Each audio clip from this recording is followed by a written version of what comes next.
2024 లేదా 25లో డిగ్రీ లేదా బీటెక్ చదివారా? సాఫ్ట్‌వేర్ జాబ్ కోసం ఎదురు చూస్తున్నారా? అయితే కోడ్ జ్ఞాన్ 100 డేస్ కోర్సులో చేరండి. జాబ్ సాధించండి.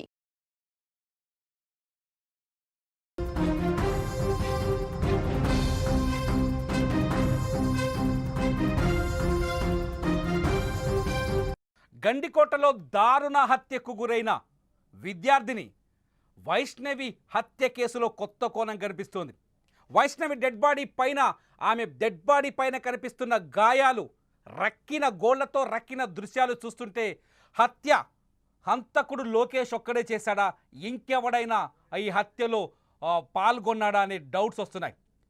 వైష్ణవి కుటుంబం చాలా స్పష్టంగా ఆరోపిస్తుంది, లోకేష్ ఒక బేకారని, ఒక జులాయి అని, తన కూతురిని వెంటపడి తన వైపు తిప్పుకొని వశపరుచుకొని తన కూతురు తనకు కాకుండా చేశాడని, చాలా రోజులుగా లోకేష్ తన కూతురిని వెంటాడుతున్నాడని, తన మత్తులోకి దించి, ప్రేమ మత్తులోకి దించి తన కూతురిని అన్యాయంగా దారుణ హత్యకు గురి చేశాడని, ఈ హత్యలో లోకేష్ ఒక్కడే లేడు, ఇంకా కొందరి పాత్ర ఉందని చెప్తున్నారు.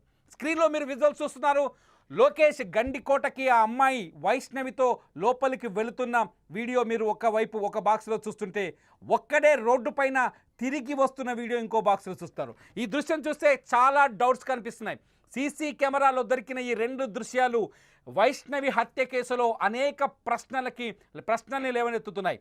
ఒకటి, లోపలికి వెళ్ళిన గంటలోపే మీరు చూస్తున్నారు వైష్ణవితో గండికోట లోపలికి వెళ్తున్న లోకేష్ బైక్ మీద నిలబడ్డ వీడియో ఒకటి.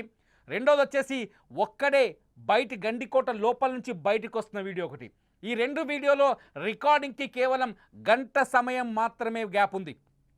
ఈ గంటలోనే వైష్ణవిని ఇంత దారుణంగా లోకేష్ చంపేశాడా, లేదంటే తెలివిగా లోకేష్ ఈ వైష్ణవిని తీసుకొని అక్కడికి వెళ్ళి ముందుగానే ప్లాన్ వేసుకొని తనకు తెలిసిన వ్యక్తులకి వైష్ణవిని అప్పజెప్పి హత్యకు పాల్పడ్డాడా?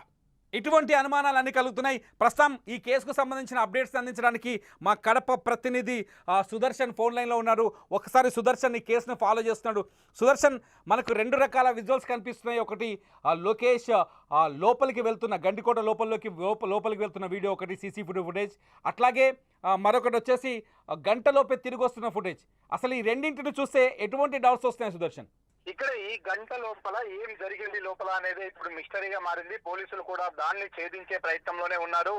ఇద్దరు కూడా లోకేష్, వైష్ణవి ఒకే బైక్ లో వెళ్లారు. టోల్ గేట్ దగ్గర, అంటే అక్కడ పార్కింగ్ ఫీజు ఉంటుంది, దాన్ని కట్టే దగ్గర ఉన్నటువంటి సీసీ ఫుటేజ్ లో రికార్డ్ అయినటువంటి ఫుటేజ్ అది. అందులో ఇద్దరు ఒకే బైక్ లో వెళ్తూ ఉన్నారు. వెళ్ళిన తర్వాత గంట లోపలే వైష్ణవి లోపలే ఉంది, లోకేష్ ఒక్కడే బైక్ లో వచ్చాడు. ఈ గంట లోపలే ఏం జరిగింది లోపల అన్నది ఇప్పుడు మిస్టరీగా మారింది. అయితే పోలీసులు గుర్తించినటువంటి కొన్ని క్లూస్ ప్రకారము వీళ్ళ బైక్ వెళ్ళిన వెంటనే వీళ్ళ బైక్ వెనుకల మరో ఇద్దరు యువకులు వీళ్ళని ఫాలో అవుతూ వెళ్ళినట్టుగా పోలీసులు గుర్తించారు. ఆ ఇద్దరు యువకులు ఎవరు, వాళ్ళు వెళ్ళిన తర్వాత వీళ్ళతో, అంటే లోకేష్ తో జాయిన్ అయ్యాడా, ముగ్గురు కలిసి ఆ అమ్మాయిని వేధించారా, అమ్మాయి పైన అత్యాచారం చేసి చంపేశారన్న అనుమానాలు కూడా వారి తల్లిదండ్రులు వ్యక్తం చేస్తూ ఉన్నారు.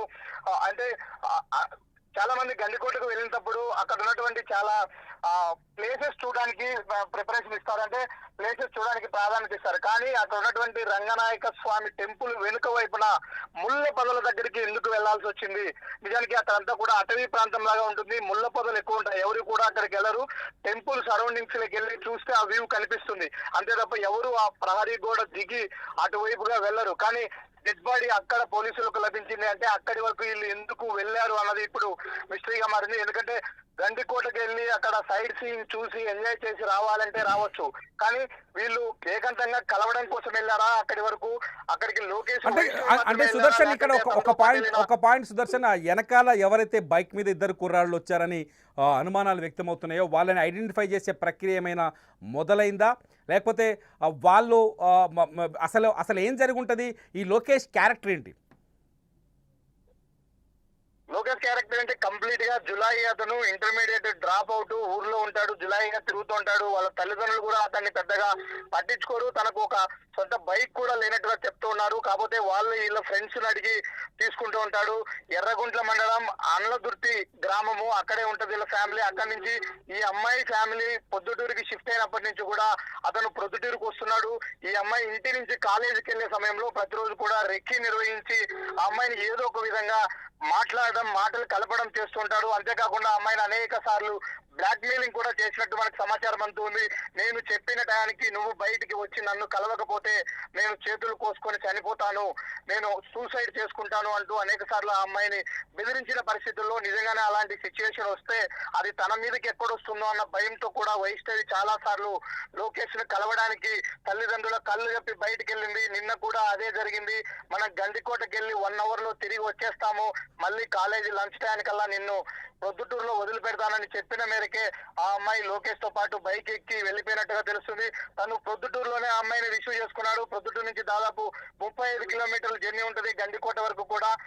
ఇద్దరు ఒకే బైక్ లో వెళ్లారు. గండికోటలో లోపలికి ఎంటర్ అయ్యేటప్పుడు సీసీ ఫుటేజ్ లో రికార్డ్ అయింది. తర్వాత వీళ్ళిద్దరు వెనుక అంటే ఆ అమ్మాయి పడి ఉన్నటువంటి ప్రాంతాన్ని పరిశీలిస్తే, ఆ అమ్మాయి దేహం పైన ఉన్నటువంటి మృతదేహం పైనటువంటి గాయాలను పరిశీలిస్తే కూడా ఇది ఒకరు చేసిన చర్య కాదు, ఖచ్చితంగా ఇద్దరు ముగ్గురు ఇందులో ఇన్వాల్వ్మెంట్ ఉంది, ఖచ్చితంగా ఒక గ్యాంగ్ చేసిన పని. ఎందుకంటే అమ్మాయి మొహం మీద ఘాట్లు ఉన్నాయి, అమ్మాయి చెస్ట్ మీద గాయాలు ఉన్నాయి, అలాగే వివస్త్రం చేశారు. అమ్మాయి ఒంటి పైన నూలు పోగు కూడా లేని పరిస్థితి. ఒక ముళ్ళ పొదల్లో అంటే దాచేశారు, ఒక అనాథ శవాన్ని ఎలా పడేస్తారో ఆ విధంగా ముళ్ళ పొదల్లో డెడ్ బాడీ ఎవరు గుర్తించకుండా పడేసిన సిచ్యువేషన్ లో ఉంది. కాబట్టి ఖచ్చితంగా ఒకరైతే అంత దూరం తీసుకెళ్లలేరు, ఒక్కరైతే ఆ విధంగా చేయలేరు. కాబట్టి ఇతని వెనుక గ్యాంగ్ ఉంది. ఇప్పుడు ఆ ఇద్దరు ఎవరైతే వెనుక వైపు వెళ్ళారు అంటున్నామో వాళ్ళను గుర్తించే పనిలో పోలీసులు ఉన్నారు. వాళ్ళు కూడా ఇతని సొంత గ్రామానికి చెందిన వాళ్ళే. ఎందుకంటే ఇతను గ్రామంలో కూడా ఒక గ్యాంగ్ ను మెయింటైన్ చేస్తున్నాడు. ఇతనితో పాటు 3-4 గ్యాంగ్ చేసుకుని ఎప్పుడు తిరుగుతూ ఉంటాడు. ఆ గ్యాంగ్ లో ఉన్నటువంటి సభ్యులైనా లేకపోతే వేరే వాళ్ళు ఎవరైనా ఉన్నారా అన్న కోణంలో ఇప్పటికైతే కొంత అనుమానాలు బలపడుతూ ఉన్నాయి. మరొక విషయం కూడా ఇప్పుడిప్పుడే బయటకు వస్తూ ఉంది. ఇతను ఆ అమ్మాయి పోలీసుల విచారణలో మొదటగా చెప్పింది, ఎస్ మేమిద్దరం కలిసి గండికోటకి వెళ్ళాము, ఆ విషయము మా తల్లిదండ్రులకు తెలిసింది, వెంటనే అక్కడి నుంచి వెళ్లిపోమ్మని ఆ అమ్మాయిని జమ్మలమడికి వచ్చి బస్ ఎక్కిచ్చేశాను నేను అని మరో వర్షన్ కూడా పోలీసులకు చెప్తూ ఉన్నాడు. అంటే విచారణలో చెప్తున్నాడా అమ్మాయిని అప్పటికే నేను గండికోట నుంచి తీసుకొచ్చేసి బస్ ఎక్కేసాను జమ్మలమడిలో అని? ఎస్ విచారణలో చెప్తున్నాడు. అంటే ఇంకా హత్యను ఒప్పుకున్నాడు సుదర్శన్, ఒప్పుకోలేదా హత్య చేసింది నేనే అని?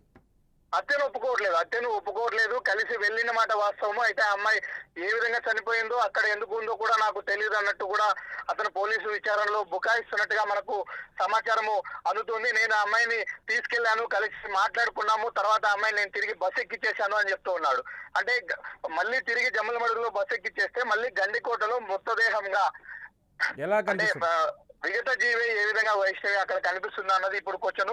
దీని అంతటి కూడా ఎంటైర్ పోలీసులు ఇక్కడ కాలేజీ దగ్గర అమ్మాయిని రిసీవ్ చేసుకున్న దగ్గర నుంచి అక్కడి వరకు వీలైనన్ని సీసీ ఫుటేజ్లను పరిశీలించే పనిలో పడినారు. ఇప్పటికే ప్రొద్దుటూరు జమ్మలమడుగు పోలీసులు ఇద్దరు కలిసి ఈ కేసును విచారిస్తున్నారు. ఎందుకంటే ఒకవైపున అమ్మాయి తల్లిదండ్రులు ఆగ్రహం వ్యక్తం చేస్తున్నారు, వాళ్ళని ఎన్కౌంటర్ చేయాలి, మా అమ్మాయి మృతదేహం దహన సంస్కారాలు అయిపోయే లోపలే వాళ్ళు కూడా మృతదేహాలుగా మారాల్సిందే అంటూ వాళ్ళు ఒకవైపు ఆగ్రహం వ్యక్తం చేస్తున్న నేపథ్యంలో పోలీసులు ఈ కేసును చాలా సీరియస్ గా తీసుకున్నారు. ఖచ్చితంగా అన్ని కోణాల్లో విచారణ చేసి ఈ రోజు సాయంత్రం లోపలే దీంట్లో పూర్తిగా ఒక క్లారిటీకి పోలీసులు వచ్చే అవకాశాలు అయితే కనిపిస్తున్నాయి. రైట్ సుదర్శన్, మీ అప్డేట్స్ కోసం ఎదురు చూస్తుంటాం, ఫాలో చేస్తూ ఉండండి ఈ కేసుని. ఇది మనకు చాలా స్పష్టంగా అర్థమవుతోంది, గండికోటలో ఆ అమ్మాయిని హత్య చేశానని ఇప్పటికీ లోకేష్ అధికారికంగా ఒప్పుకున్న సందర్భం కనిపించట్లేదు. తనని నేను గండికోట తీసుకువెళ్ళింది నిజమే, ఆ తర్వాత జమ్మలమడుగు తీసుకెళ్లి బస్ ఎక్కించానంటూ కొత్త సినిమా కథ అల్లి చెబుతున్నట్టుగా పోలీసులు భావిస్తున్నారు. లోకేష్ ఒక జులాయ్ అని తెలుస్తోంది. లోకేష్ది కానీ ఈ అమ్మాయిది కానీ ఎవరైతే వైష్ణవి లోకేష్ది ఒకటే ఊరు, ఎర్రగుంట్ల దగ్గరున్న అండ్లదుర్తి అనే గ్రామానికి చెందిన అమ్మాయి వైష్ణవి. అదే గ్రామంలో లోకేష్ వాళ్ళ బంధువు అవుతాడు. లోకేష్ అదే గ్రామంలో ఇంటర్ చదివి జులాయి తిరుగుతున్నాడు, పని పాట లేకుండా ఈ అమ్మాయి వెంట తిరుగుతున్నాడు. ఈ విషయాన్ని గమనించిన వైష్ణవి తండ్రి కొద్ది రోజుల క్రితం కుటుంబాన్ని ఏకంగా ప్రొద్దుటూరుకు మార్చేశాడు. లోకేష్కు దూరంగా తన కూతుర్ని తీసుకెళ్లి కాపాడుకోవాలనుకున్నాడు. మొదటి నుంచి ఇతని ప్రవర్తన పైన ఆ వైష్ణవి తండ్రికి అనుమానాలున్నాయి. తన కూతుర్ని లోకేష్ బారి నుంచి కాపాడుకోవడానికే ప్రొద్దుటూరికి ఫ్యామిలీని షిఫ్ట్ చేశాడు. అయినప్పటికీ తన కూతురు ప్రాణాలని దక్కించుకోలేకపోయాడు. ఏదైతే తన తండ్రి వైష్ణవి తండ్రి భయపడ్డాడో అదే జరిగింది. లోకేష్ని ప్రేమించి లేకపోతే లోకేష్ మాయలో పడ్డ పాపానికి వైష్ణవి తన ప్రాణాలని కోల్పోయింది. గండికోట అడవుల్లో లేకపోతే గండికోటలో శవంగా తేలింది. వైష్ణవి ఒంటిపైన 2 రకాల గాయాలు కనిపిస్తున్నాయి. ఆమె ముఖం పైన గోళ్లతో గీసినట్టుగా గాయాలు కనిపిస్తున్నాయి. అట్లాగే ఆమె బాడీ పైన కూడా గోళ్లతో రక్కినట్టుగా గాయాలు కనిపిస్తున్నాయి. సిచ్యువేషన్ కానీ క్రైమ్ సీన్ కానీ ఇవన్నీ అబ్జర్వ్ చేస్తే పోలీసులు అనుమానిస్తున్నారు ఈ హత్యలో ఒక్కరు పాల్గొనలేదు, ఈ హత్యలో కొందరు వ్యక్తులు పాల్గొన్నారని అనుమానిస్తున్నారు. అంతేకాదు సీసీటీవీ ఫుటేజ్లో కూడా కొంత పోలీసులకు సాక్ష్యాలు దొరికినట్టుగా తెలుస్తోంది. లోకేష్ వైష్ణవి బైక్ మీద వెళ్ళిన తర్వాత గండిలో కోట లోపలికి వెళ్ళిన తర్వాత మరో 2 వ్యక్తులు బైక్ పైన వచ్చినట్టుగా కొంత సమాచారం అందుతోంది. మొత్తానికైతే వైష్ణవి హత్య వెనుక చాలా పెద్ద మిస్టరీ ఉందని అర్థం చేసుకోవాలి. వైష్ణవిని చంపడం వెనుక పెద్ద ప్లాన్ ఉందని కనిపిస్తోంది. హంతకుడు లోకేషేనా, లోకేష్తో పాటు ఇంకెవరైనా ఉన్నారా? లోకేష్ ఒక్కడే ఈ హత్య చేసుంటాడా, లేకపోతే తన ఫ్రెండ్స్ కాకపోతే తన జులాయి గ్యాంగ్ని తీసుకొచ్చి అఘాయిత్యానికి పాల్పడి హత్య చేసుంటారు? ఎందుకంటే వైష్ణవి శరీరం పైన డెడ్ బాడీగా దొరికినప్పుడు నూలు పోగు కూడా లేదని చెబుతుంటే గుండెకు బాధ కలుగుతుంది, కళ్ళకు నీళ్ళు వస్తున్నాయి. ఎవరైతే అమ్మాయిలు, నేను ఒక విషయాన్ని ఇక్కడ చెప్పాలనుకుంటున్నాను, జులాయిలని గాడిద తిరుగులు తిరిగే ఈ బేకార్లని నమ్మి మీ జీవితాన్ని నాశనం చేసుకోకండి. ఒక బేకార్గాడు ఏ పని లేకుండా ఉంటే సాహసాలు చేస్తాడు, ఆ సాహసాలు చూసి మీరు హీరోలుగా భావించకండి. మీ జీవితాలు నాశనం అయిపోతాయి. మరో వైష్ణవిగా మారకండి. చాలామంది అమ్మాయిలకు నేను ఇస్తున్న మెసేజ్ ఇది, దయచేసి మీ ప్రాణాలని కాపాడుకోండి. పరిపక్వత లేని వయసులో వచ్చేది ప్రేమ కాదు, మోహం మాత్రమే. ఆ మోహానికి బలైపోయి మీ జీవితాన్ని నాశనం చేసుకోకండి. మీకోసం మీ తల్లిదండ్రులు ఎన్ని ఆశలు పెట్టుకున్నారో ఒక్కసారి ఆలోచించండి. వినండి వైష్ణవి తండ్రి మాటలు వినండి. ఒక్కసారి వైష్ణవి తండ్రి మాటలు వింటే మీకే అర్థమవుతుంది ఆ బాధ ఎలా ఉంటుందో. ఇంతకుముందు మీ పాప నువ్వు సతాయిస్తా అన్నాడు కదా, సతాయిస్తుంటే నేను ఇది చేయడం నాది సొంతం ఇదంతా. సతాయిస్తుంటే మన ఆడపిల్లలకు వెళ్ళడం, నేను వీడికి వచ్చిన వీడికి ఏం గొడవ నాకు అని వచ్చినా అని ఇచ్చిపెట్టలేవాళ్ళు. వాళ్ళు ఫుల్ గ్యాంగ్, నా అమాపులు గ్యాంగు ఎరుగుంటంతా తాగి అల్లరి చేస్తుంటే నేను చూసిన పిల్లలు 3 సార్లు చూసిన, పడిపోయి అంతా గ్యాంగ్ అంతా చూసిన. నేను నన్ను చూసి ఇట్లా పక్కకు పోతున్నాడు, మా ఊరే కాబట్టి.